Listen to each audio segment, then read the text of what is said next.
እንዴት ነበር የትምህርት ህይወት? ህፃናት ማሳደጊያ ስገባ ግሪካዊ ሳይኮሎጂስት ናት የተሰጠኝ። አያትህ ያኔ የነበሩ አብረው ሄደው ነበር ነው እዛው ቀሩ? አጋጣሚ እኔ ትምህርት ቤት ነበርኩ በዛ ጊዜ አንደኛ ክፍል። ብዙ አባታችን በምን ያክል ጊዜ ይጎበኟቸዋል እዛ ሲመጡ? ራብን አላውቀውም፣ በነገራችን ላይ ማጣትን አላውቀውም። እስቲ ንገረኝ ስለሱ፣ ከዛ በኋላ ወደ መግባት እንመጣለን። ከዚህ በላይ መሄድ አልችልም ብለህ ቁጭ ስትል አስታውሳለሁ። ያንን አረሳውም። በድያለሁ ነው ያለችኝ አያቴ ማለት ነው። እና ያ በረሃ ምክንያት ነው። ትምህርት ላይ የነበረህ ነገር እንዴት ነበረ? ወደ ማደጉ ከመግባት በፊት የሚኖረው ሙስሊም፣ ክርስቲያን፣ ኦርቶዶክስ ሁሉም ነው፣ በየሃይማኖቱ ነው ብያለሁ። የስነ ምግባር ሁኔታው እንዴት ነበረ? የተማሪዎቹ ያንተስ አንተ ላይ ኢፌክት ነበረው ወይ? ለዛ አልበቃውም ግን አሉ እና ሁላችንም እንደ ፍላጎታችን ይሁን ጫና የሚባለው ነገር የለም። ፍሪደም አለ። ፍሪደም ግን ዊዝ ቤኔፊት ነው። በእውነት እንዴት ነበር? እስኪ ስለ ሃይማኖታዊ ትምህርቶቹ ንገረኝ። ምን የሚመስሉ ትምህርቶች አሉ? ሃይማኖታዊ ያው ሁሉም ሙስሊም በሙስሊም በቻሉት አቅም የሚችሉትን ነገር ጥሩ ዜጋ ሆነ እንድንወጣ አድርገዋል ብዬ አምናለሁ።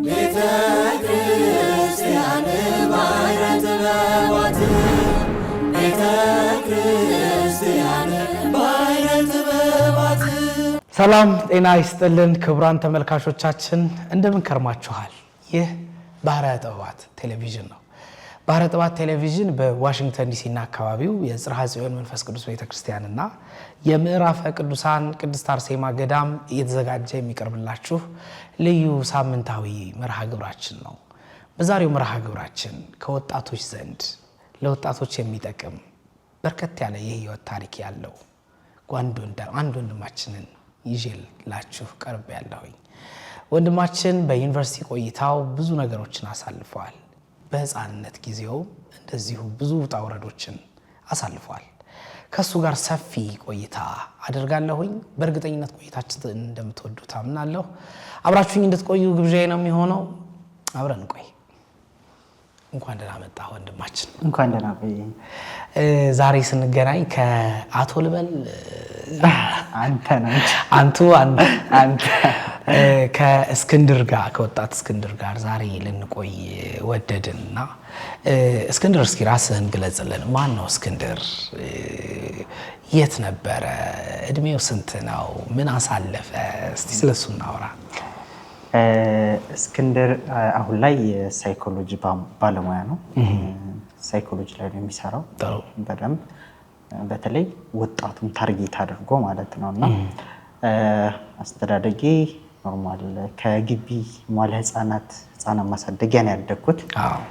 ያ ግቢ አቡነ ቄርሎስ አባታችን የሚያስተዳድሩ ግቢ ነው ማለት ነው። አሁን ላይ ደግሞ እንዳይዘጋ እንዲቀጥል ያደረጉት አባታችን ብፁዕነታቸው አቡነ ኤርሚያስ ናቸው ማለት ነው።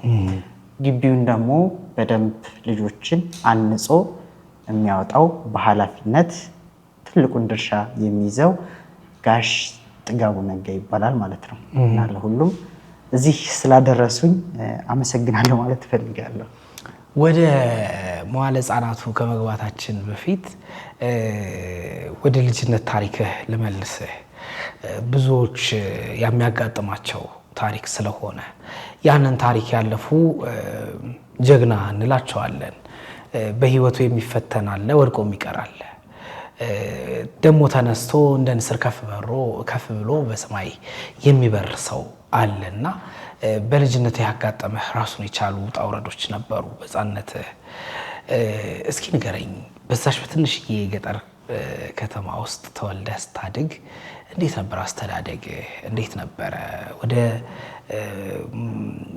ህፃናት ማሳደጊያው እንድትገባ ያደረጉ ነገሮች ምንድን ነበሩ? ከሱን ጀምር። አመሰግናለሁ። አብዛኛውን ብዙ ጊዜ ይችን ዓለም አይተህ ከሆነ በእናቶች ትከሻ ያለው እናቶች ለልጆቻቸው በሚከፍሉት መስዋዕትነት ማለት ነው። አባቴን ካጣሁ በኋላ ሙሉ በሙሉ እኔና ወንድሜ ስታሳድገን የነበረችው እናታችን ነበረች። ከማንም በላይ በተሻለ ሁኔታ ማለት ነው። ምንም ጎሎብን አያውቅም ማለት ነው። ከዛ በኋላ ነው ህይወትን ለመቀየር ፈለገች። የተሻለ ነገር ለማድረግ ከነበርንበት እንደ ማንኛውም የተሻለ ህይወት እንደምትመኝ እናት ለልጆቿ ማለት ነው ወደ ሳውዲ አረቢያ ሄደች ማለት ነው። ወርቋን ሽጣ ነበር በዛ ጊዜ ሄደችውና ይሄ ስትሄድ ግን ሁለት ምክንያቶች ነበሯት።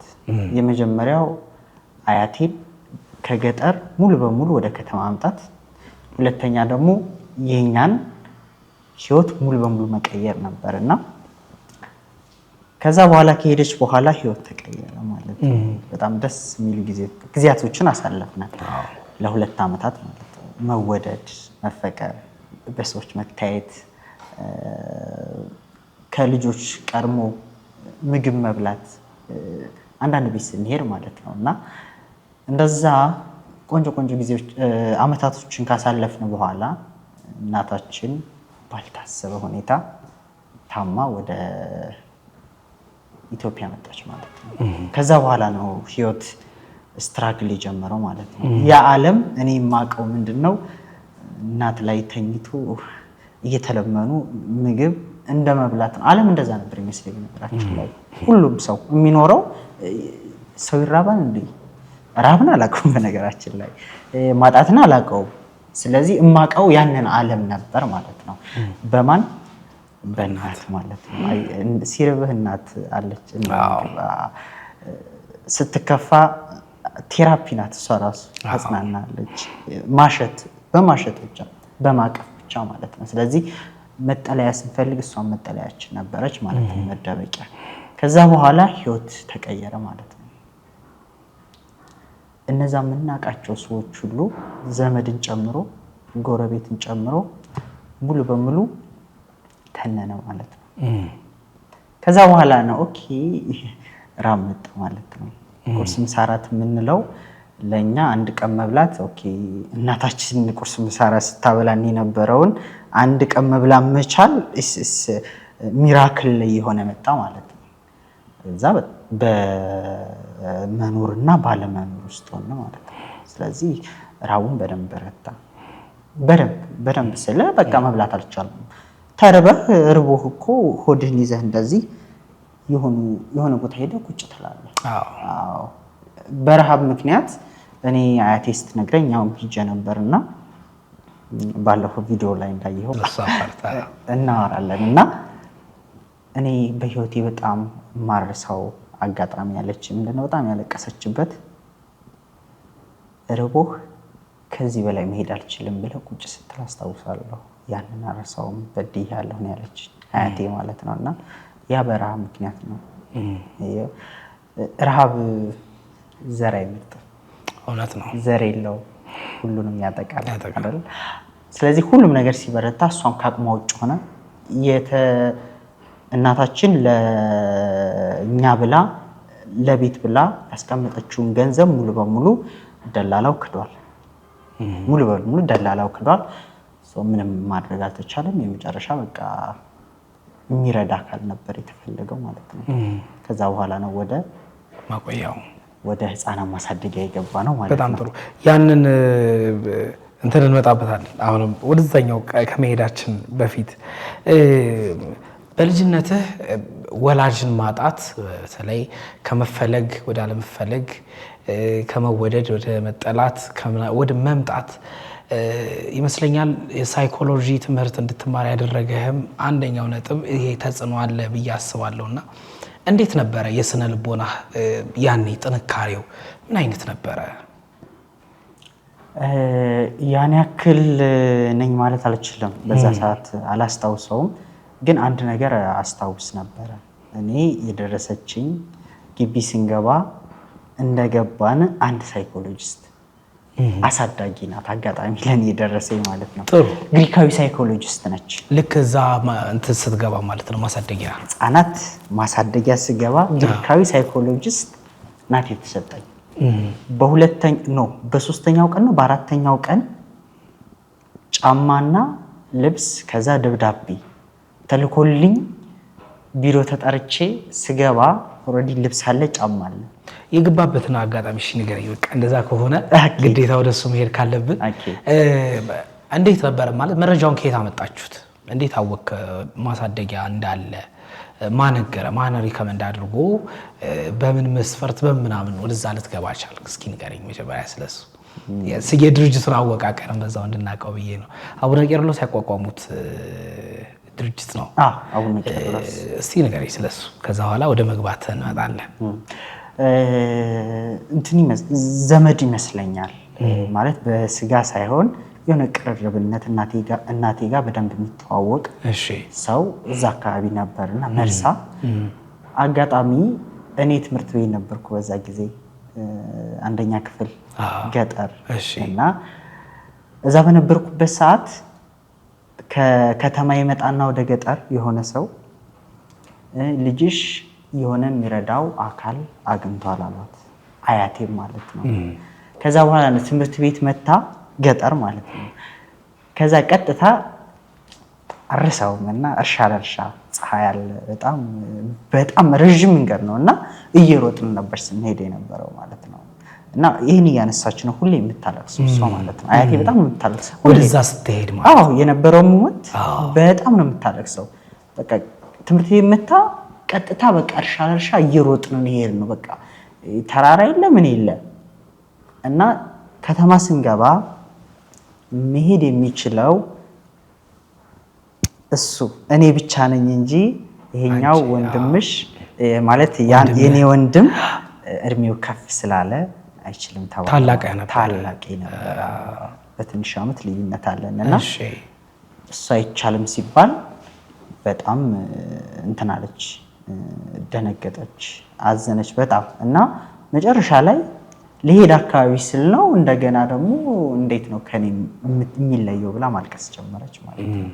ከዛ በኋላ ነው መኪና መጥቶ ልንሄድ ምናምን ስንል በጣም ሄዚቴት አደረገች። እያለቀሰች ነው። ወዴት ነው የምትወስዱት? ወደ ውጭ ሀገር ነው የመሰላት እሷ ከኢትዮጵያ ውጭ ማለት ነው።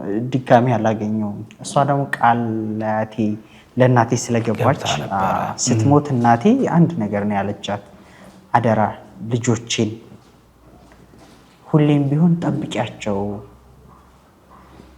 እኔ ስለሌለው ካሁን በኋላ ህይወት ልትመርባቸው ነው ያለቻት። እውነትም መረረችብን ታውቃለህ። እዛ መጨረሻ ደረጃ ስንደርስ ግቢ ጋሽ ጥጋቡ ተቀበለም ማለት ነው። ዘቀታ ገባ ማለት እኔ ገባሁ ወደ ግቢ ማለት ነው። አያተ ያኔ የነበሩ አብረው ሄደው ነበር ነው እዛው ቀሩ?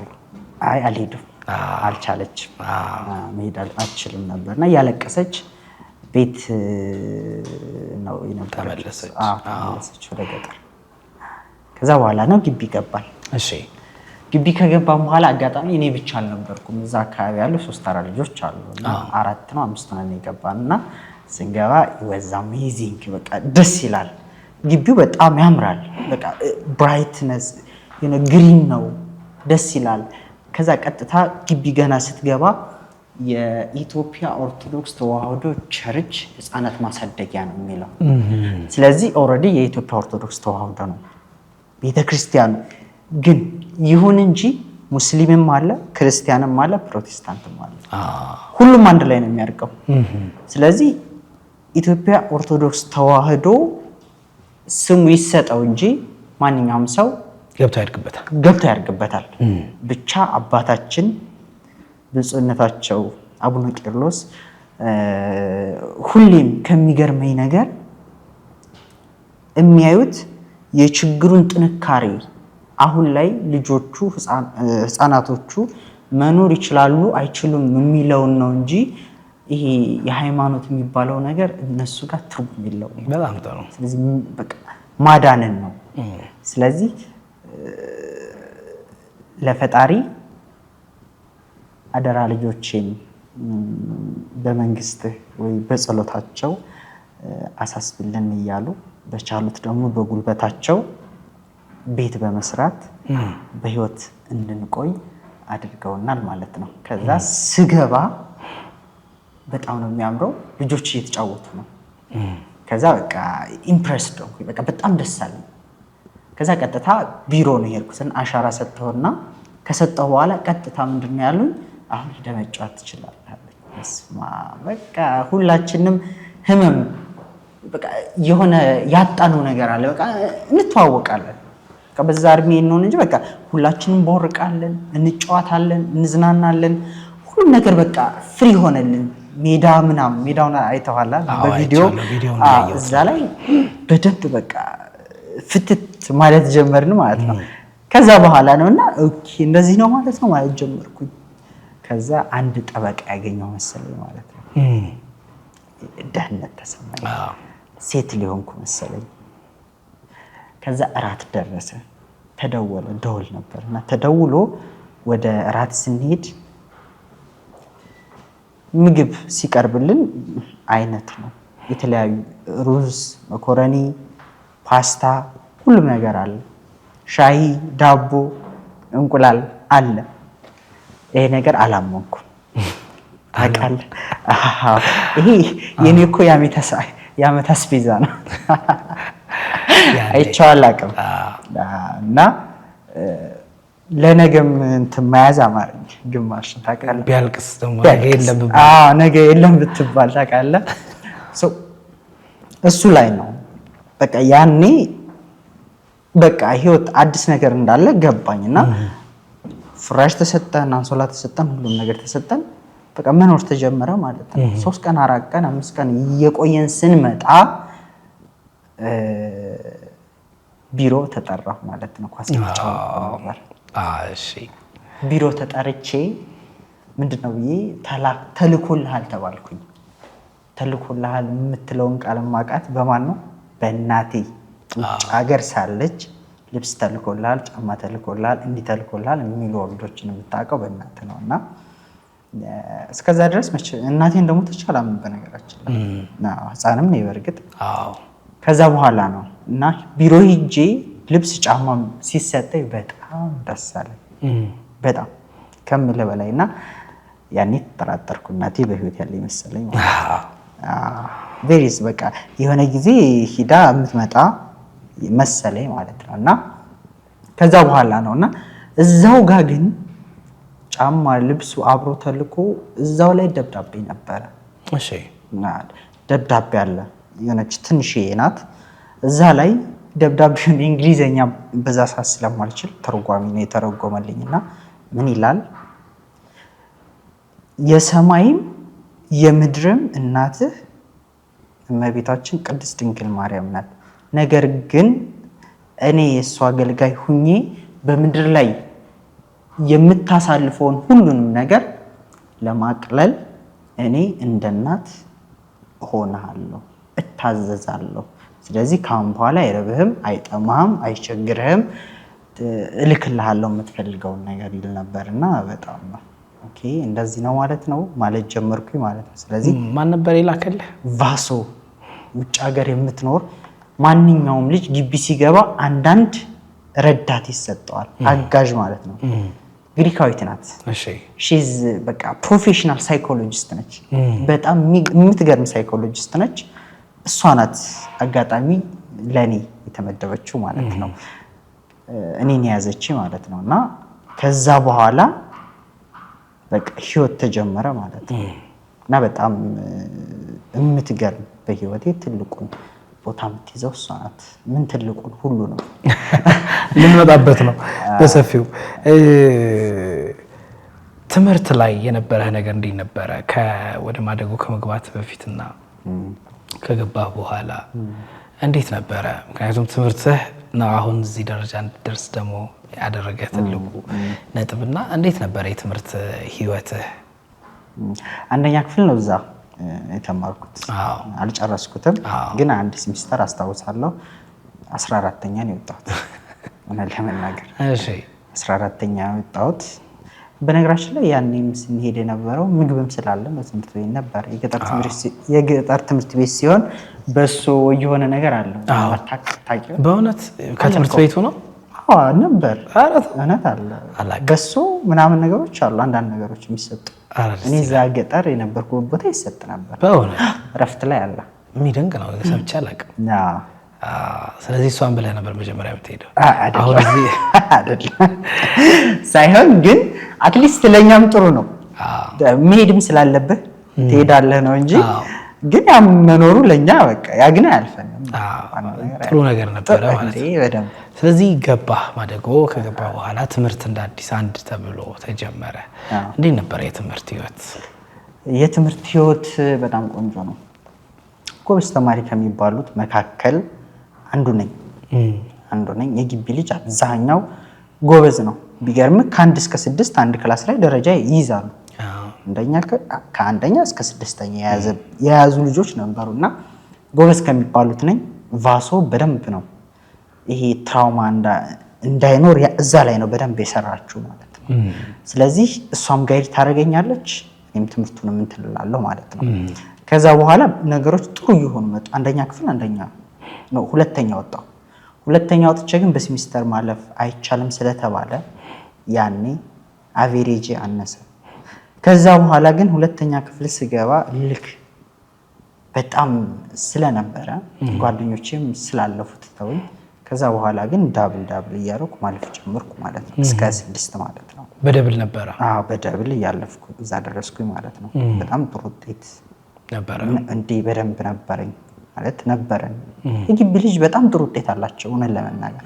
ሽልማትም አለው በነገራችን ላይ የገና ከ1 እስከ 3 ወጣ ሽልማት አለው።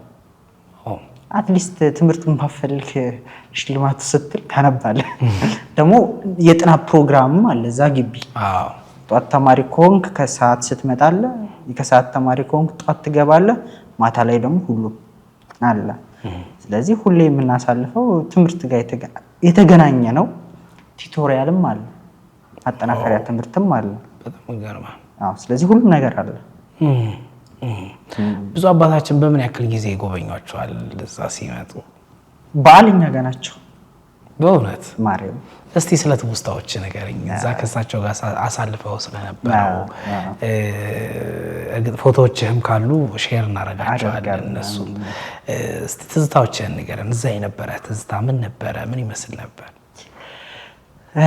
ብፁዕነታቸው አባታችን አቡነ ቄርሎስ እንግዲህ ሃይማኖትን ሳስብ በተለይ ኦርቶዶክስ የሚለውን የመጀመሪያ አዚ ፒላር ማስበው እርሳቸውን ነው።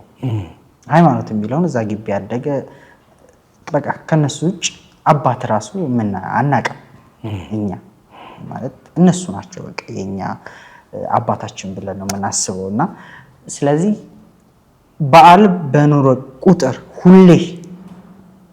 ሁሌ የትም ቦታ እኮ ይጠራሉ።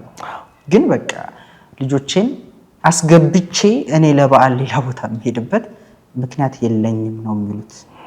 ሁሌ እኛ ጋር የበዓል ሁሌ የምንፈልገውን ነገር በደንብ አድርገው ያሟልልናል። ይመጣሉ፣ ይጠይቁናል። ያለውን ለውጥ ስለ ትምህርትም ሊሆን ይችላል፣ ምግብ ላይ ያለውን ችግር ሁሉም ነገር ያሉ።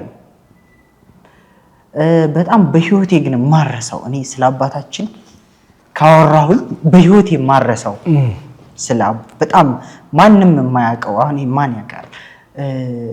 አሁን ላይ ካለው ነባራዊ ሁኔታ ምናምን ስታይ ይሄን ነገር ስታስታውስ ደግሞ አባታችን ትላለህና የሆነ ጊዜ ምን ተፈጠረ መሰለ?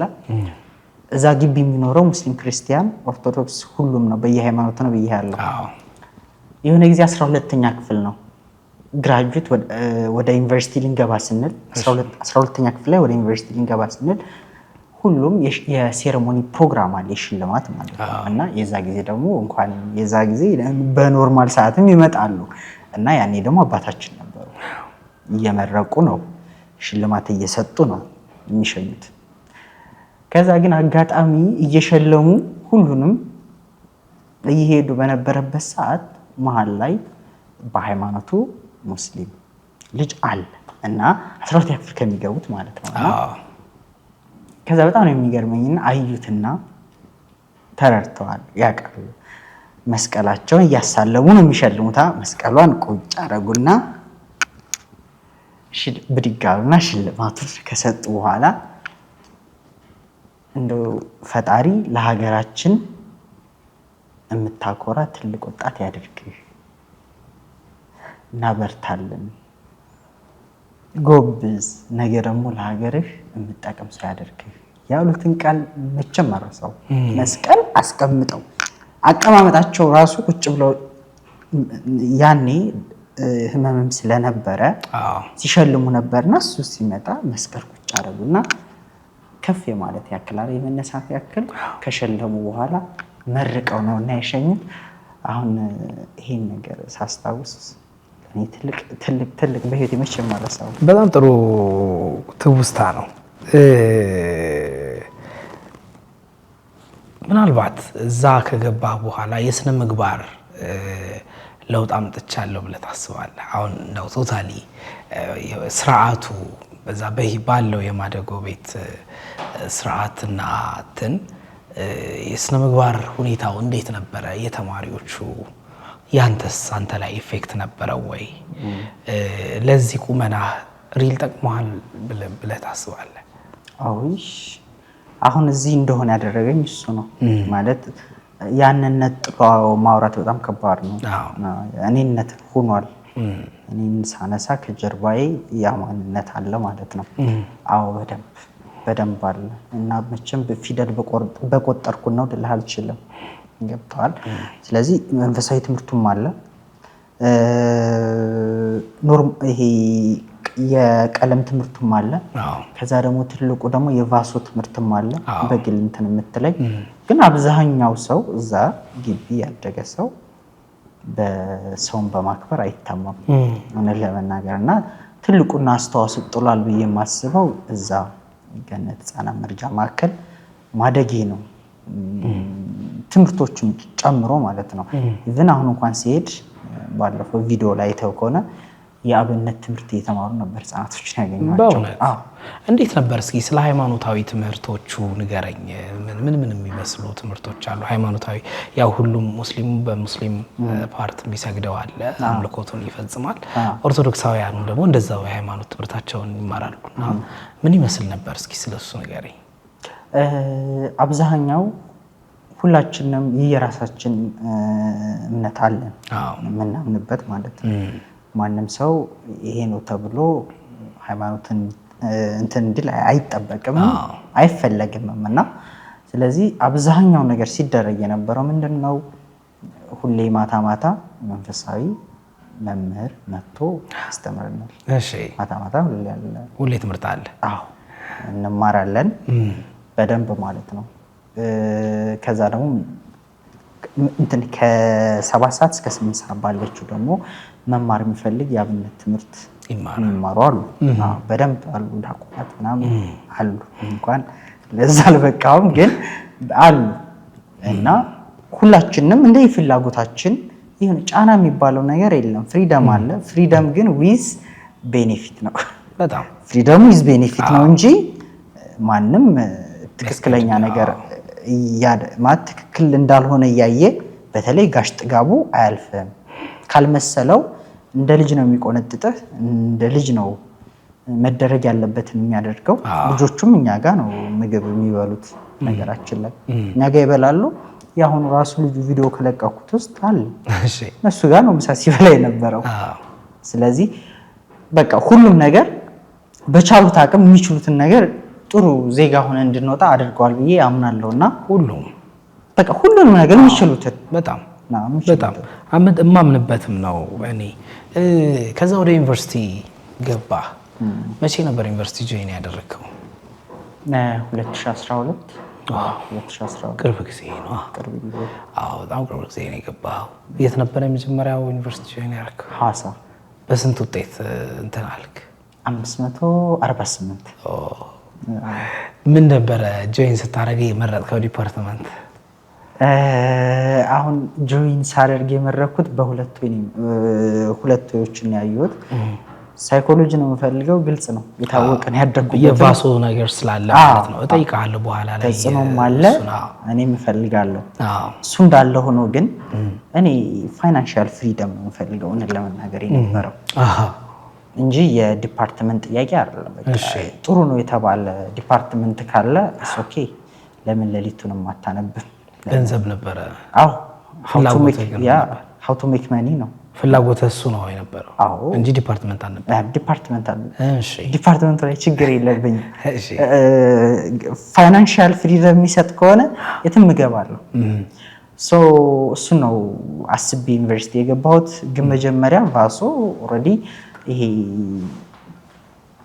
ፐርሰናሊቲ አሰስመንት አድርጋኝ ነበርና ታውቀዋለች ምን እንደምፈልግ ምን መሆን የኔ ፐርሰናሊቲ ጋር ሪሌት እንደሚያደርግ ማለት ነው ታውቀዋለች። ግን ቫሶ በህይወቷ አንዴ ብቻ ነው እንደዚህ ብላ የተናገረችኝ እንጂ ሁሉንም ነገር ዊዝ ፍሪደም ግን ዊዝ ሪስፖንሲቢሊቲ ነው የምትሰጠኝ የነበረው ማለት ነው። እና ከዛ በቃ ጆይን ሳደርግ የምፈልገው አለ ግን ውጤት እንደጠበቅኩት ሳይሆን ቀረ ማለት ነው። ስንት ነበር የጠበቅከው? አትሊስት የምፈልገውን ዲፓርትመንት መርጬ የምገባበት ነበር ያሰብኩት። የፈለከው ዲፓርትመንት ምን ነበረ? አግሪካልቸር ውስጥ ሆርቲካልቸር ገንዘብ ጥሩ ነው ስላለኝ የሆነ ጓደኛዬ ሆርቲካልቸር ላይ መግባት ትፈልግ ነበር? አልፈልግም። እዛ ከገባ በኋላ እኔ በዛ ሰዓት ያ ልጅ ኬንያ ደርሶ መጥቶ ቤት ሰርቷል እና ፕሮፌሰር ነው እና ስቴፑን እኔ አምሬዲ ምናምን አለኝ። ጆርኒውን አብረን እንጓዛለን ሲለኝ ኦኬ ስለዚህ ሆርቲካልቸር ገንዘብ አለው በአጭር ጊዜ ነው እሱ የተለወጠውና እሱን የመረኩት። ግን ውጤትም ስላልነበረኝም ጭምር። ግን ያንን ለመምረጥ የሚያስችል ውጤት አልነበረም ማለት ነው 548? ኦኬ ኖ ዩኒቨርሲቲ ከገባህ በኋላ ዲፓርትመንት መረጣው ላይ ነው እንደዚህ የምትለኛለህ። ስንት ነበር ያመጣኸው እንደዛ ከሆነ? 548 አመት ስገባ እኛ እኮ በፍሬሽማን ውጤት ነው ዲፓርትመንት የምትመርጠው በውጤት ሳይሆን በ548 ሳይሆን አንድ አመት ትማራለህ። አንድ አመት ተምረህ ስለዚህ ሆርቲካልቸር መግባት አልቻልክም? ገባህ ሆርቲካልቸር ገባሁ። እሺ ከዛ ግን በቃ የሚወራውና እኔ ጭራሽ አንገናኝ። ቁጭ ብዬ የመጀመሪያ ክላስ ስገባ የሚወራው ስለ ዛፎች ስለ ኔሞች ነው አብዛኛው በቃ ስለ ስሞች ነው በደንብ እየተወራ የነበረውና ጭራሽ ሊጋ ምንም አይሄድም ምንም አያገናኘው። በቃ ዝም ብዬ ነው እዛ ቁጭ አልኩትና በቃ አንዴ መጣሁ ወጣሁ። አስተማሪው እዛ ሳምንት አየሁት በቃ አየሁት በቃ አሁንም አልሆነም። ስለዚህ ቀጥታ ምንድን ያደረኩት ሪሌሽንሺፕ ስለነበር በዛ ጊዜ ወዳትም ልጅ ነበረች። ሞር እዛ የገባሁትና እንድቆይ ያደረገኝ እሱ ስለሆነ ሆርቲካልቸር ላይ እንድቆይ ያደረገኝ በቃ ለፍቅር ሪሌሽንሺፕ ሆርቲካልቸሩን ብዬ አይደለም። ስለዚህ እሷ ጋር ስንለያይ ዊዝድሮ መልቼ ወደ ገዳም ሄድኩኝ ማለት ነው። መጀመሪያ ያደረኩት ራሴን ስለዚህ ፈጣሪ ሾሚ ሁ አማ የሚል ጥያቄ ነው ነበረኝ አልተመለሰልኝም። ስለዚህ ወደ ገዳም ሄድኩት። እሺ ከዛ በኋላ ነው ራሴን ማየት ጀመርኩኝ። ቫሶ የምፈልገውን ታውቃለች ግን በቃ ትግል ላይ እንደሆንኩም ታውቃለች። ስለዚህ ይሄ ነው ማለት አትፈልግም ቫሶ በህይወት ጣልቃ መግባት ስለማትፈልግ ስለዚህ እዛ ላይ ራሴን በደንብ እንዳያደረገችኝ በሶስት ምክንያቶች ሳይኮሎጂ እንዲገባ አደረገኝ ማለት ነው። የመጀመሪያው የኔ ፍላጎት፣ ሁለተኛው የቫሶ፣ ሶስተኛው ግን የአንድ ሴት ህይወት ነው ሳይኮሎጂ እንዲገባ ያደረገኝና የ22 ዓመት ወጣት በጣም የምትገርም ሴት አግኝቻት ቤት መኪና ሁሉም ቁስ የሚባለው ነገር አላት። እኔ ድሪም ማድረገው ከ20 ዓመት ምናምን በኋላ የምለውን ማለት ነው። እሷ አላት ኦልሬዲ 22 ዓመቷ ነው። ገንዘብ አላት። ግን የላይፍ ትርጉም በቃ ሚዚሪየብል ሆኖባታል። በቃ ዲፕሬሽን ውስጥ ነች ያለችው። ነገሮች የሱሳይዳል አይዲሽን አላት። ስለዚህ የመጨረሻ ውሳኔ የወሰነችው ምንድነው በቃ ኢትዮጵያን ትቼ በማላውቀው ሀገር ብሰቃይ ይሻለኛል፣ በማውቃቸው ሰዎች ተከብቤ ብቸኝነት ውስጥ ከምቆያለች ቀጥታ ነው ወደዛ ሄደችው። ስለዚህ የሰው ልጅ ወዴት ነበር ሄደችው? ወደ ካናዳ። የሰው ልጅ አግኝቶም ኑሮትም ሁሉንም ነገር ቢኖረውም የመጀመሪያው ነገር ራሱን መጠበቅ ነው የሚል ነገር ነው። ስለዚህ ራሷን ሙሉ በሙሉ አታው ነበር ማለት ነው። ስለዚህ ሳይኮሎጂካል ሰፖርት ካናዳ እየተከታተለች ነበር እና ትልቁ ነገር መቅደም ያለበት እኔ ነኝ የሚል ነገር ነበር። የውስጥ ሰላም የአእምሮ ጤንነት መቅረም አለበት አልኩኝ። ስለዚህ በሶስት ምክንያቶች ሳይኮሎጂ ለመግባት ወሰንኩ ማለት ነው። ተመልሰህ ወደ ዩኒቨርሲቲ ሄድክ? ተመልሼ ዊዝድሮም 1 ዓመት ላግ አደረግኩኝ ማለት ነው። ላግ አድርጌ ስራዎችም እየሰራሁ ነበር፣ እየሞከርኩኝ ነበር። በእርግጥ አዲስ አበባ እዚህ ተምሬያለሁ 1 ወሩ ነው 5 ወሩ። የት? አዲስ አበባ የት? አዲስ አበባ 7 ስታር ኮሌጅ። ኦኬ 7 ስታር ኮሌጅ ተምሬያለሁ። እንዳልኩ ነው ጥሩ ገንዘብ ያለው የት ነው ብዬ እዛ ሞከርኩኝ። ስለዚህ አነስቴዥያ፣ ሜዲሲን እና ራዲዮሎጂ 3 ዲፓርትመንቶች ናቸው ከጤና። ራዲዮሎጂ መረጥኩኝ። ለምን? ብዙ ታይም አይወስድም ስራው፣ 1 ሰዓት ራዲዮሎጂ አውቀለለ እና ሰው አይደፍረውም። እኔ ደግሞ ዋሬቨር ዘ ኬዝ እኔን የሚቀይር ከሆነ አምሬዲ ስገባ አሁንም ብቻ 3 አመጣሁ ባጭሩ አምጥቼ 2ኛ ሴሚስተር ሊጀምር ሲል የሆነ ክላስ እየተከታተልኩኝ ፊት ወንበር ነኝና መምህሩ ያወራል አልሰማውም፣ ያወራል አልሰማውም። መጨረሻ ላይ በቃ ይሄ እኔ ቦታ አይደለም አልኩኝ። እሱን ተጨወጣሁ እንጂ ተምሬያለሁ። ጥሩ ነው። ጥሩ። ከዛ በኋላ ግቢ ገብተህ እዛው ቀጠልክ ሐዋሳ ዩኒቨርሲቲ ወይስ? ነው ከሐዋሳ ወደ ወሎ መጣሁ። ወሎ ዩኒቨርሲቲ ትራንስፈር አደረኩ። እሺ። ስለዚህ ወሎ ላይ ነበረ ሙሉ ለሙሉ ዩኒቨርሲቲውን የጨረስከው ማለት ነው? ወሎ ላይ ነው የጨረስኩት ማለት ነው። ዊዝድሮ የሞላሁበትን ውጤት አመጣሁኝ። ወሎ ጆይን አደረኩ ማለት ነው። ወሎ ጆይን ካደረክ በኋላ የሳይኮሎጂ ትምህርትን ስትጀምር በሜዳሊያ እና በዋንጫ ነበረ የተመረከው። ለዛ ነገር ያተጋህ የነበረው ነገር ምን ነበረ? ውይ የመጀመሪያው የሰው ልጅ በጣም ቫሶ የመጀመሪያው ነገር ሳይኮሎጂ ለመግባት አንደኛ do you love people ነው ያለች። ሰው ትወዳለህ ወይ ነው። ካልሆነ አይሆንም ማለት ነው።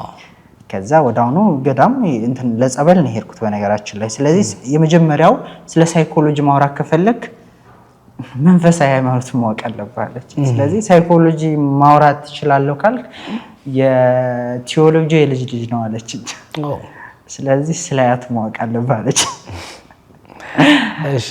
ስለዚህ ትንሽ በሚችለው ማለት ነው። ሰው ከየት ነው የመጣው፣ ስለ ሰዎች አብዛኛው ቴራፒዎች አይተህ ከሆነ መዝሙረ ዳዊት ላይ አሉ በደንብ አሉ፣ አስተዋላቸው አሉ። ስለዚህ ከዛ የተቀዱ ናቸው። ስለዚህ ሪፈረንስ ከፈለክ መዝሙረ ዳዊት እንትን ይሄ መንፈሳዊ ሃይማኖትን ትጠቀማለህ እንጂ ለሃይማኖት ሪፈረንስ ሳይኮሎጂን አትጠቀምም ማለት። እንደዛ ከሆነ በቃ ትወጣለህ አለች ከነገሮች አለች። ሰው መንፈሳዊ ህይወትህ the first ነው። ሁለተኛ የኢትዮጵያን ባህል፣ ሃይማኖት፣ ቋንቋ፣ ያናኗር ዘይቤ ሳታቅ ስለ ሳይኮሎጂ ማውራት አትችልም ማለት። የአውሮፓን አምጥቻ አፕላይ ያደርጋለሁ ካል አንተ የመረጃ ፓኬጅ ነው የምትሆነው እንጂ እውቀት አይደለም ማለት። እሱ ከዛ በመነሳቴ ነው ሞር ስራዎቼም አብዛኞቹን ወደፊት እናወራቸዋለን ከዛ ጋር የተገናኘ ስለሆነ ሞር ኢነርጂ እየሰጠ የመጣ ፈልጌ ነው ሳደርጋቸው የነበር ሰራቸው የነበር ማለት ነው። በዛው ነው የቀጠልኩት። ስለዚህ የዩኒቨርሲቲ ውጤትህን በድል አጠናቀቅ። ዋንጫህን ይዘህ ወደ አያትህ ጋር ዋንጫ አልነበረ ሜዳሊያ ነበረ። ሜዳሊያህን ይዘህ ወደ አያትህ ጋር ሄድክ። እንዴት ነበረ ስሜቱ እሳቸው ጋር ስትሄድ የነበረ? ቪዲዮውን ከታውት አድርጌ ያሳያቸዋለሁ ለተመልካቾቻችን። አያቴም እናቴ መጣሁልሽ እያልክ ነበረ ስትሄድ የነበረው። እንዴት ነበረ ፊሊንጉ? የኔ ወይስ የሷ? ያንተም የሳቸውም? የኔ በጣም በቃ ማለት በህይወቴ አንድ ነገር ያደረኩት እሱን ነው። በቃ ማለት ብዙ ሰው ላመሰግን እችላለሁ ከእንትን ጀምሮ ልክ እኔ በህይወት በተለይ ዩኒቨርሲቲ ውስጥ በቆየሁበት ጊዜ ምግብ አብስሎ ከመስጠት ጀምሮ ያሉ ሰራተኞችን ጀምሮ ማንሳት እችላለሁ። እንኳን በህይወቴ ትርጉም ያላቸው ማለት ነው የሁሉም ውጤት ስለሆንኩ ማለት ነው። ስለዚህ የሷ ሲሆን ደግሞ ትንሽ ይለያል። አሟት ነው መምጣት ትፈልጋለች። ስለዚህ እንደዛ መስዋዕት የከፈለች እናት መምጣት ሳይሆን የሚገባት የተከፈለለት ልጅ መሄድ ነው የሚጠበቅበት ብዬ ነው ያሰብኩትና ስለዚህ ዊዛውት ኤክስኪውዝ ሳላደርግ ቀጥታ ተመረኩኝ፣ ሜዳሊያ ተቀበልኩ፣ ወጣሁ። ቀጥታ በቃ ኬክ ሙሉ አላገኘንም። ትእዛዝ አይደለም የተቆራረጡ ኬኮችን አንድ ላይ አደርግና ተቆራጭ ኬኮችን ሄድኩኝ ማለት ነው። እና ሳገኛት የነበረውን ፊሊንግ አይተዋል። ግን ያልተለቀቀው ቪዲዮ አንድ ቪዲዮ ላይ ምን ትላለች? ዛሬ በሞት አይቆጨኝም አለች። የመጨረሻው ቀሱ ያለች ዛሬ በሞት አይቆጨኝም። እስቲል ነው ደስታው ላይ ናት አሁንም ያለችው። ይገርም እስቲል ነው። እኔ እኮ ረስቼዋለሁ። በቃ እሷን ለማስደሰት ነው እዛ ሄድኩት። በቃ ጨረስኩ ማለት ነው። የእሷ ያ ነው በቃ የሁሉም ነገር መጨረሻ ማለት ነው። እና በጣም በህይወቷ እንደዛ ደስተኛ ስትሆን አይቻት አላውቅም። በነገራችን ሜዳሊያ ተሸላሚ እንደሆን ካውቀህ ነበረ? አቅ ነበር። እና ልታመጣቸው ያልፈለከው ለምንድን ነበረ? አሟታል። መምጣት አችልም አውቃለሁ። ግን እሷ ደግሞ መቅረትም አትፈልግም። ስለዚህ ጉዳቱ ስታየው ስታመዛዝነው የመሄድ እየቻልኩ ለምሳሌ ትመጣለች። አክቹዋሊ ያው ሲመጡ እነሱ በዛ በተማሪዎች መካከል ያለውን ጭብጨባ ያለውን ግርግርታ ሲመለከቱ ሀሴትን ያደርጋሉ ብዬ አስቤ ነበረ። ስለዚህ በጣም በጥሩ ሁኔታ ነበረ ያ የምርቃት ሰሞን የነበረው ቆይታና የእሳቸውንም ሀዘን በዛው ልክ ሲገልጹት የነበረው ነገር እያየሁኝ ነበረ እና እንኳን ለዚህ ያበቃ ማለት ወዳለው በዚሁ አጋጣሚ። ወደ ዋና ጥያቄዎቻችን ደግሞ የገባሁ ልምጣ። አሁን እስክንድር ቫሶ በአእምሮ ውስጥ ያለችው የኢትዮጵያ ኦርቶዶክስ ተዋሕዶ ቤተክርስቲያን ምን አይነት ናት ብትባል ምን አይነት ነው ሊል ይችላል? እሱም ጓደኞቹም በተለይ በዛ በማደጎ አብሮ ያደጉ ጓደኞቹ ምን ሊሉ ይችላሉ ብለህ ታስባለህ? እምነት በጽናት ውስጥ እንድትቆይ ያደርጋል እንጂ እምነት ከችግር እንድትላቀቅ ወይም ችግር ለመፍታት ብለህ እንትን የምትለው ነገር አይደለም ብዬ አስባለሁ። ግን ጽናት ሬዚሊየንስ እንድትሆን ያደርጋል። በቃ ሬዚሊየንስ በጣም የምወደው ቃል ስለሆነ ማለት ነው። ያንን ደግሞ የምታገኘው ምንድነው? ሃይማኖት ውስጥ ነው የምታገኘው። እና የኔ ሃይማኖትን ስስላት ቅድም ነገር ያለው አይደል ሰው በቃ ሰዎች ስለራሳቸው ባላቸው ሃይማኖት እምነት የሚኖሩባት እና ስለ ፍቅር የሚሰብኩባት መቻቻል ኢትዮጵያ ያለች የምትዘምር ሃይማኖት የተማርኩት እዛው ግቢ ቢሆንም ይሄን ነገር በአይምሮ እንድስል ያደረጉኝ። ስለዚህ ስለ ሙስሊም፣ ስለ ፕሮቴስታንት፣ ስለ ኦርቶዶክስ ሳለይ እንዳስብ ያደረገኝ ነገር አለ። ያ ደግሞ ብፁዕነታቸው አቡነ ቄርሎስ ናቸው። ስለዚህ ሃይማኖትን ሳስብ ምንድነው ሁሉን ያቀፈች የያዘች። ምናልባት አሁን ላይ ያለውን ስትራግል ታውቀዋለህ። ግን እኔ በዛ ነው የማስበው። ተስፋ የምሱ ስለሆነ ነገ ያ ይሆናል ብዬ አምናለሁና በህይወት አሳክተህ ማለፍ የምትፈልገው ነገር አለ? በህይወቴ ማሳካት የምፈልገው እነዚህን ህፃናት ማሳደጊያ ድርጅቶች ሲጀመር 36 ነበሩ። 3ቱ በኤርትራ እንትን ጊዜ የተገነጠሉ ናቸው ወደዛ። አሁን ላይ ደግሞ በጣም አብዛኛው እየተዘጋ በኢኮኖሚ ምክንያት እየተዘጋ ስለሆነ እነሱን በአቅሜ የምችላቸውን ድርጅቶች ፕሮሞት በማድረግ በማስተዋወቅ በደንብ አድርጌ ግቤን ማገዝ እፈልጋለሁ ማለት ነው። እና በጣም ጠንካራ መስዋዕት የሚከፍል የግቢ በተለይ እዚህ ይሄን ድርጅት የያዘው በጣም ጠንካራ ሰው ነው። በተለይ ታውቁታላችሁ እናንተ መምህር ይቅርባይ ታውቁ ይሆናል። እና በጣም ጠንካራ ነው። ብዙ መስዋዕት እየከፈለ ነው። አይ ሆፕ ወደፊት እንጓዛለን ብዬ አስባለሁና እና እሱ ነገር ነው በቃ ግቢውን ስትሮንግ ሆኖ ማየት በቃ እሱ ነው ትልቁ ነው። በጣም ጥሩ። ኢትዮጵያ ላንተ እንዴት ትገለጻለች በአንተ አንደበት? ኢትዮጵያ እኛ በተለይ ግቢ ውስጥ ያለ ልጆች ስናድግ ደግሞ በመዝሙር እየሰማን ማንኛውም ወጣት ሲያድግ እኛ ደግሞ በፕራክቲካል ዘፈኑን አይተህ ከሆነ መዝሙር ማለት ነው እናት አባት ቢሞት በሀገር ይለቀሳል። እኔ ቀጥታ ይመለከተኛል። እናት አባት ቢሞት ሳይሆን ሞቷል። ስለዚህ ቢሞት በሀገር ይለቀሳል። ኦኬ ዋስ ኔክስት ስትል አገር የሞተበት የት ሄዶ ያለቅሳል ነው።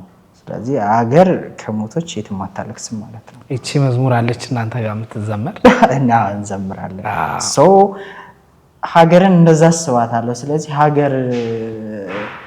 ሀገርን ተስፋ አድርገን እንድንኖር አድርገውናል። ሁለተኛ ግን ትልቁ ነገር ኢትዮጵያን ሳስባት ልክ እንደ ኮንዶሚኒየም ነው ማስባት። ስለዚህ ላይኛው የመጀመሪያው ፍሎር ላይ የሆነ ኤክስ የሚባል ብሔር ቢኖር፣ ሁለተኛ ፍሎር ዋይ የሚባል ብሔር ቢኖር፣ ሶስተኛ ፍሎር ዜድ የሚባል ብሔር ቢኖር፣ በሃይማኖቱም እንደዛ ኤክስ ዋይ ዜድ ቢኖሩ የሆነ ጊዜ እየኖሩ የሆነ አንዱ ኤክስ የሚባለው ተነስቶ ልገንጠል ቢል አይችልም። ከፈለገ ራሱ ነው መውጣት የሚችለው። አይ ያለኝን ነገር ይዤ ልውጣ ቢል ነው አይችልም። ኢትዮጵያ የምትቆራረስ የሆነ እንደምትፈልጋትና እንደምታስባት የሆነ ዳቦ አይደለችም።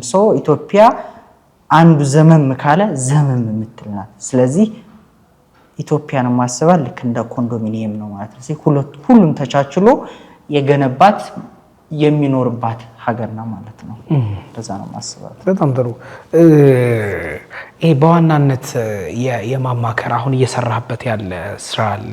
እንደ ሳይካትሪ ተመራቂነትም ሳይኮሎጂ ተመራቂነትም ባለሙያነትም አሁን ላይ እየሰራቸው ያሉ የማማከር ሌሎች የማድረግ ሰዎች ላይ የመስራት ጉዳይ አለ። በተለይ ደግሞ በዚህ በወጣቶች ላይ ታርጌት አድርገህ የምትሰራቸው ስራዎች አሉ። ስለሱ እስኪ ጥቂት ንገረኝ።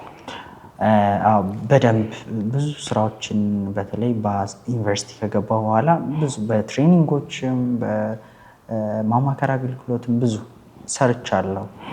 ከጓደኞችም ጋር ኢንዲቪዥዋል ከ150 በላይ ዩኒቨርሲቲ በነበርኩበት ጊዜ ማለት ነው። እና በተለይ ወጣቶች ላይ ነው ፎከስ ያደረኩት ማለት ነው።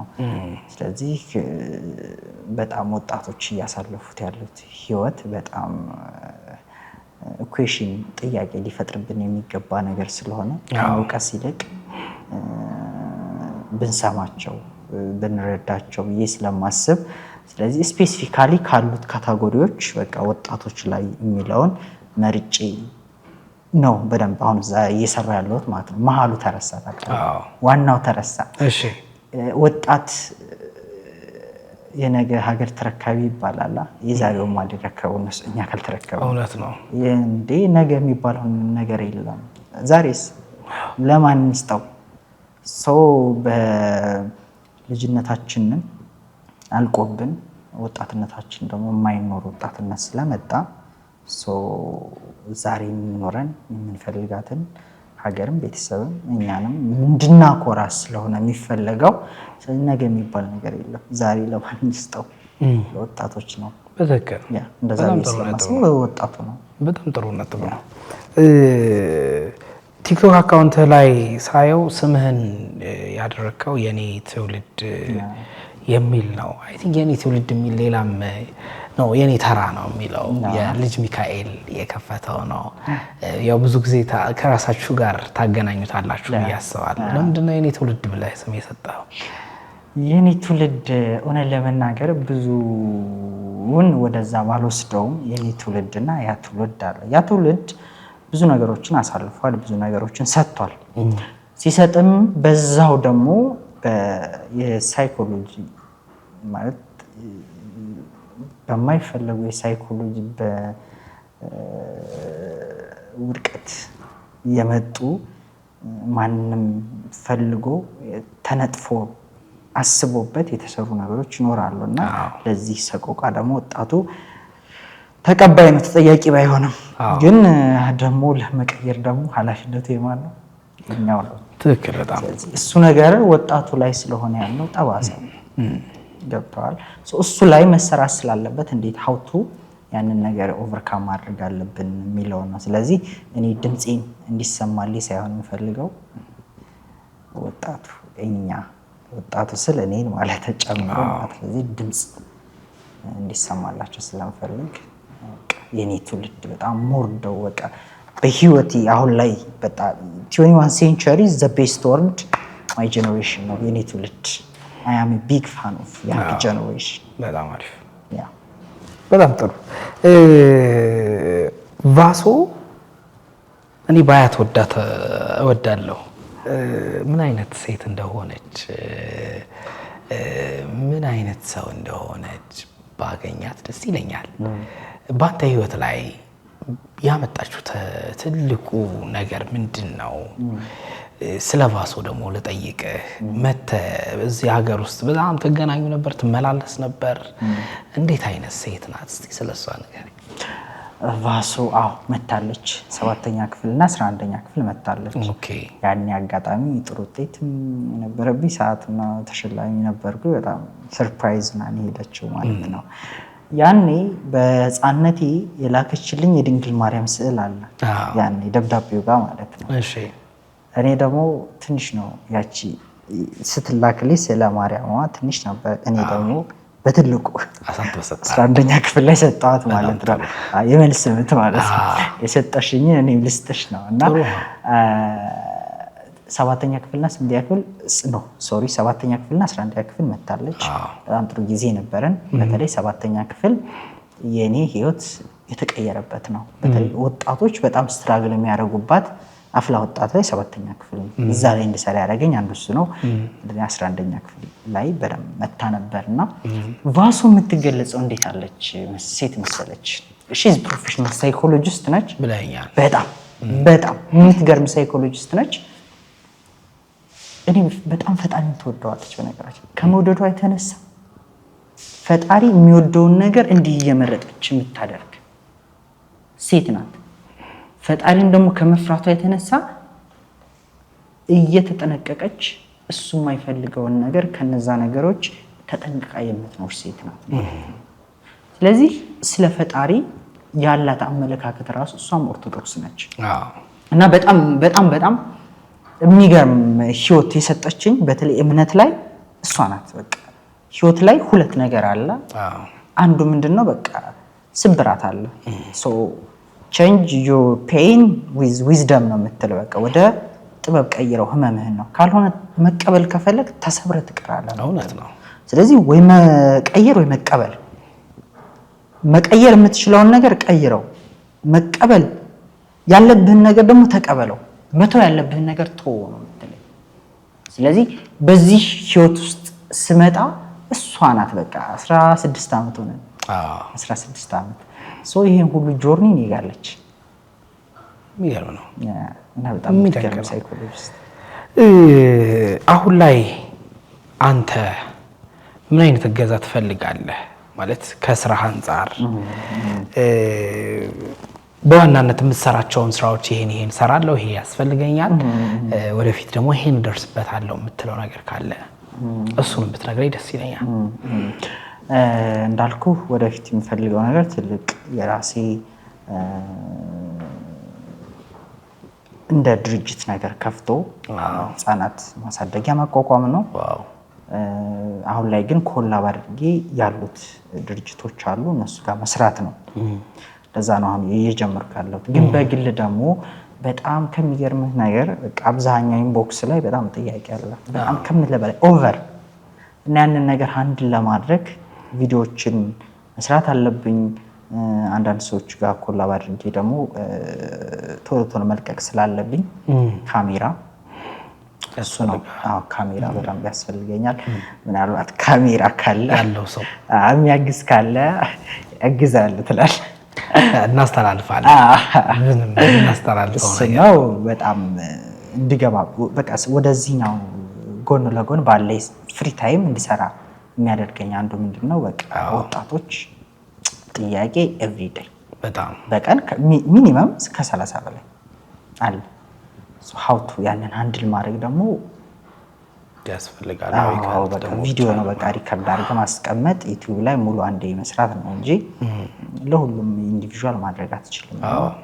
እና በደንብ አድርጌ እኔም ለመስራት ካሜራ ይመቻል። በጣም ጥሩ። ወደ ማጠናቀቂያችን እየሄድን ስለሆነ አሁን ያለበት የእናንተ ያደጋችሁበት ማደጎ የቤቱ ሁኔታ ምን ይመስላል?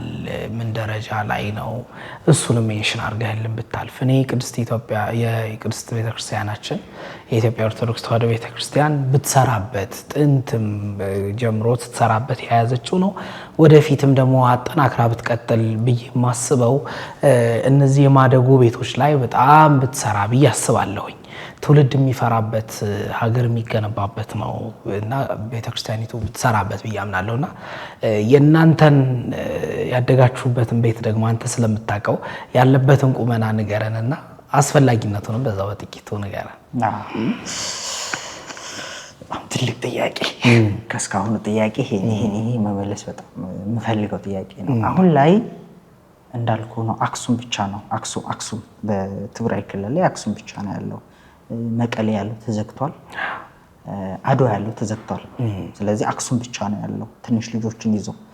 ችግሩ ምንድነው ብትለኝ ቦታ አለ፣ ሁሉም ነገር አለ። የተዘጋበት ምክንያት ፋይናንስ ነው፣ የገንዘብ አቅም አጥ ይሄ ረዳቶች አጋዦች የነበሩት ኤንጂኦዎች ሲዘጉ አብረው ተዘጉ ማለት ነው። በጣም ደግሞ በጣም ሁሌ የሚገርመኝ ደግሞ እዚህ በቅርቡ የተዘጋ ኮምቦልቻ ግቢ በጣም ሁሌም የሚከብደኝ የኮምቦልቻ ግቢ መቀሌና አድዋ ያለው በቃ ሙሉ በሙሉ ነው የተዘጋው። ምንም በቃ ተዘግቶ ነው ያለው እና በቃ ወልዲያም በጋሽ ጥጋው ጥረት በቃ ለፍቶ ጠይቆ አልቅሶ ብዙ መስዋዕት ከፍሎ ነው ወልዲያን ያቆሙ የያዘው አሁን ላይ ማለት ነው። እና እነዛ ትኩረት ቢሰጥ በቃ ትኩረት ተሰጥቶ ቦታ አለ፣ ሁሉም ነገር አለ። ፈንድ ተፈላልጎ እንደ ቤተክርስቲያን ትኩረት ብትሰጠውና እዛ ላይ ብትሰራ ብዬ አስባለሁ። እነ መምህር ይቅርባይም በጣም እየሞከረ ነው። ይቅርባይ በጣም አልቅሶ ነው ይሄ ፕሮጀክት ሙሉ በሙሉ እንዳይዘጋ ያደረገው ማለት ነው። ስለዚህ እንደው የሚችሉትን ቢያደርጉ ትኩረት ቢሰጡት። አሁን የአሰላውም ቆንጆ ነው፣ የሐረሩም ቆንጆ ነው፣ የድሬዳዋም ቆንጆ ነው፣ ሌሎቹም ቆንጆ ናቸው፣ ጥሩ ላይ ነው ያሉት። እነዚህኞቹስ በተለይ መቀሌ ላይ ያለው በጣም ከባድ ነው። መቀሌ ላይ ያለው በጣም ከምልህ በላይ ማለት እንደ ሰው በጣም ይሰማል። መቀሌ ላይ ያለው ትኩረት ቢሰጠው እና የኮምቦልቻው ግቢው እያለ እኮ ነው መስራት ይቻላል። ያው የገንዘብ እጦት አሁን ላይ እየሰራሁ ያለሁት በኦንላይን የአፍላ ወጣቶችን ትሬኒንግ በመስጠት ቤት ለቤትም በሚችለው አቅም ባለኝ ጊዜ ተደራሽ በመሆን ትምህርቱንም ቴራፒውንም አብሬ አንድ ላይ ሰጣቸዋለሁ። ኦንላይን ላይ ግን በደንብ ደግሞ ውጭ ሀገር ያሉትን ዩኤስኤ፣ ካናዳ፣ ዱባይ፣ ኳይት ያሉትን እነሱም ደግሞ በኦንላይን እየሰጠሁኝ እገኛለሁ ማለት ነው። ሞር በቃ የፍቅር ሪሌሽንሺፕ ውስጥ ገብቻለሁ። ይህን እንደወስን ያደረገኝ በሁለት ምክንያት ነው። የመጀመሪያው አማኑኤል በነበርኩበት ጊዜ የ70 ዓመት እናት ሪግሬት ስታደርግ አየኋት። ሪግሬት ያደረገችው ምንድነው? በፍቅር ህይወቷ ነው። ወይኔ ያንን ሰው አግብቼው በነበር እያለች እያለቀሰች ነበር እና 70 ዓመቷ ነው። ኦልሞስት የዛሬ 45 ዓመት የተፈጠረ ስቶሪ ነው እና ስቲል ነው ጸጸት ውስጥ ናች። ሁሉም ነገር አላት። ስለዚህ ፍቅር እንደዚህ ያደርጋል ማለት ነው። ሽባ አድርጓታል። ሰውነቷ በቃ መንቀሳቀስ አልቻለችም ማለት ነው። ከዛ ከቴራፒ በኋላ ነው ሪግሬት ስታደርግበት የነበረውን ክትትል ካደረገች በኋላ ነው ደህና መሆን መራመድ መንቀሳቀስ የጀመረችው ነው። ኦኬ ፍቅር ፓወር አንዱ እሱ ነው ማለት ነው አልኩኝ ማለት ነው። ስለዚህ ሪሌሽንሺፕ ላይ በተለይ ወጣቱ ላይ በቃ ሚስ አንደርስቱድ እንዳይኖር የቀጣይ ህይወቱ እንዳያበላሽ እዛ ላይ መስራት ፈለኩኝ ማለት ነው። ሁለተኛው ምክንያቴ ግን የሆነ አባት ናቸውና እንደው አደራህን በልጆቼ መክሰር አልፈልግም ብሎ ተንበርክኮ አደራህን ሊስትሮ ነው የሚሰራው፣ ግን በልጆቼ መክሰር አልፈልግም የፈለከውን ገንዘብ እከፍላለሁ እንደው አደራህን ብሎ ያለኝ ሁሌ ማረሳውምና ልጆቹን እንዳስጠናለትና ልጅቱ ደግሞ አንዷ ልጅ ፍቅር ሪሌሽን ውስጥ ገብታ ስለነበረ እሷን ማገዝ ስለነበረብኝ ነው ከዛ ሙድ ወጣ የነበረው ደስታ ሳይ በቃ በሁለቱ ምክንያት ወደ ህፃናትን በቲቶር ማገኛቸዋለሁ፣ ቴራፒ በደንብ አድርጌ እሰጣቸዋለሁ፣ ትምህርት እንዴት ራሳቸውን አፕግሬድ ማድረግ እንዳለባቸው። ከዛ በቀጥታ ደግሞ የፍቅር ሪሌሽንሺፑን ደግሞ በደንብ ሰራበታለሁ ማለት ነው። ጥሩ ነው። የኔ ትውልድ የሚል የቲክቶክ አካውንት አለኝ። የኔ ትውልድ ወይ ምስጋና በጣም ከሚገርመኝ ነገር አንዱ ምንድነው አሁን ይሄ ነው እያልክ ማመስገን በጣም ከባድ ነውና ሰዎች በጊዜ ውስጥ አይኖሩም፣ በልብ በሰዎች ልብ ነው የሚቆዩትና አብዛኛው ሰው እኔ ጋር የሚኖሩት በልቤ ነው እንጂ በጊዜ ውስጥ ያልፋሉ ብዬ አላስብም። ግን በጣም እንደው ሁሉንም እንዳልኩ ነው ቅድም ከጽዳት ጀምሮ ነው ማመስገን ካለብኝ የነዛ ሁሉ ውጤት ስለሆንኩኝና ግን ትልቁ ነገር ለዚህ ላደረሱን አባታችን ብፁዕነታቸው አቡነ ቄርሎስ ማመስገን እፈልጋለሁ። አሁን ደግሞ ሊዘጋ ብሎ ነበር፣ በነገራችን ላይ ሊዘጋ ብሎ እንዳይዘጋ ያደረጉት ደግሞ ብፁዕነታቸው አቡነ ኤርሚያስ ናቸው። እነሱ ናቸው በቃ አይዘጋም ተብሎ ሌሎቹ ሲዘጉ ይኸውልህ ያልተዘጋው ማለት ነው። ከዛ ያንን ደግሞ በማስተዳደር በደንብ ከአባታችን ጎን ሆኖ አሁን ላይ ልጆችን በደንብ እየተቆጣጠረ እያሳደገ ያለው ደግሞ ጋሽ ጥጋቡ ነጋ በጣም ለብዙ ወጣቶች እዚህ እንድንደርስ አርአያ የሆነ ማለት ነውና በመጨረሻ ግን ማመስገን የሚፈልገው ምንድነው አሁን ላይ የነዚህ የሁሉም ኃላፊነቱን ይዞ እያገለገለ ያለውና በደንብ አድርጎ ሌሎች አሁን በቅርቡ ኢቨንት አለ የገቢ ማሰባሰቢያ ማለት ነው አዲስ አበባ እዛ ኢቨንት ላይ ማለት ነው እዛ ኢቨንት ላይ የገቢ ማሰባሰቢያ ፕሮግራም አለና ያንን አዘጋጅቶ ግቢውን እንደገና ለመመለስ በቃ ያቅሙን እየሞከረ ያለው አንድ ብቻውን የሚሰራው አይደለም፣ አንድ ወጣት የሚሰራው አይደለም። ስለዚህ አቶ ይቅርባይ በጣም ማመስገን እፈልጋለሁ። ግን እዚህ ላደረሱኝ ከማላቃቸውን ጠቀስኩ እንጂ የማላቃቸው ውጤት ነኝ። ስለዚህ ሁሉንም ማመስገን እፈልጋለሁ። ብዙ ማመስገን እፈልገው አለ ኦልሬዲ አንድ ቀን ቢሰጠኝ ራሱ ነው የሚለው እዛ ላይ ያገኛል ማለት ነው። ኮንታክት ያደርጉኝ የኔ ትውልድ ብለው ይግቡ ያገኙ ጥሩ ነጥብ ነው ብዬ አስባለሁ። ወጣቶች የሚጎዱበት ቀደም ሲልም አንስቼዋለሁ። ሰው ሳያገኝ ሲቀር ሲያጣ በዛው ወድቆ የሚቀር አለ እና የፍቅር ግንኙነቶች ደግሞ ትክክለኛ መስመር ላይ ካልሆኑ እና ኦርቶዶክሳዊ ይዘት ሃይማኖታዊ ይዘት ከሌላቸው የመረዳት ነገራችንም ደግሞ አናሳ ከሆነ በትክክለኛው መንገድ አይመሩንም፣ ወደ ተሳሳተ መንገድ ያደርሱናል ብዬ አስባለሁ እና በዚህ ነጥብ ይሄንን መስራት ጥሩ ነው ብዬ አስባለሁ። አንድ ትልቅ ለወጣቶች የሚደረግ እገዛ ነውና እንድትበረታበት እኔም አሳስባለሁኝ። ተመልካቾቻችንም በየኔ ትውልድ ላይ እንዲያገኙ ጥሪን አቀርባለሁ። እሺ ቴንክ ዩ አመሰግናለሁ። እሺ በጣም አመሰግናለሁ። እንግዲህ በአንተ ህይወት ውስጥ ያሉ አንተ እዚህ እንድትደርስ በማድረግ ቆመህ እነሱ እንድታመሰግን ላደረጉ ትንሽም ብትሆን ቅንጣት ገዛ አድርገው ሁላችሁንም ለዚህ ላበቁ ለዚህ ክብር ላበቁ ላሳደጓችሁ ጭምር እኔም ልባዊ የሆነ ምስጋናዬን አቀርባለሁ። ይህንን የመሰሉ ሀሳቦችን ደግሞ እንዲደግፉ በተለያዩ ሀገራት ያሉ ሰዎች እንዲደግፉ ጥሪዬን አስተላልፋለሁ። እዚህ ድረስ መጥተህ ይህንን የመሰለ ቃለ መጠይቅ እናደርግ ስለፈቀድክልኝ በጣም አመሰግናለሁ እስክንድር። ተመልካቾቻችን ስትከታተሉት የነበረው ባህረ ጥበባት ቴሌቪዥንን ነበር። ባህረ ጥበባት ቴሌቪዥን በዋሽንግተን ዲሲና አካባቢው የጽርሐ ጽዮን መንፈስ ቅዱስ ቤተክርስቲያንና የምዕራፈ ቅዱሳን ቅድስት አርሴማ ገዳም እየተዘጋጀ የሚቀርብላችሁ ልዩ ሳምንታዊ ቆይታችን ነበረ። የዛሬ ቆይታችን ከወጣት እስክንድር ጋር ጥሩ ቆይታ አድርገናል። በወጣትነቱ ያሳለፋቸውን የህይወት ታሪኮች፣ አሁን ደግሞ የደረሰበትን ደረጃ፣ የሚሰራውን ስራ ስናወራ ነበረ። በእርግጠኝነት እንደምትጠቀሙበት ተስፋ አደርጋለሁ። መርሃ ግብሩን በመምራትና በማዘጋጀት አብሬያችሁ የነበርኩት እኔ መምህር ዶክተር ቴዎድሮስ ለገሰ ነበርኩኝ። ስለተከታተላችሁኝ በጣም አመሰግናለሁ። ከቀሪ የኢትዮጵያ ኦርቶዶክስ ተዋሕዶ ቤተክርስቲያን ቴሌቪዥን መርሃ ግብር ጋር አብራችሁ እንድትቆዩ ግብዣዬ ነው የሚሆነው። መልካም ቀን ይሁንላችሁ። ቤተክርስቲያን ባህረ ጥበባት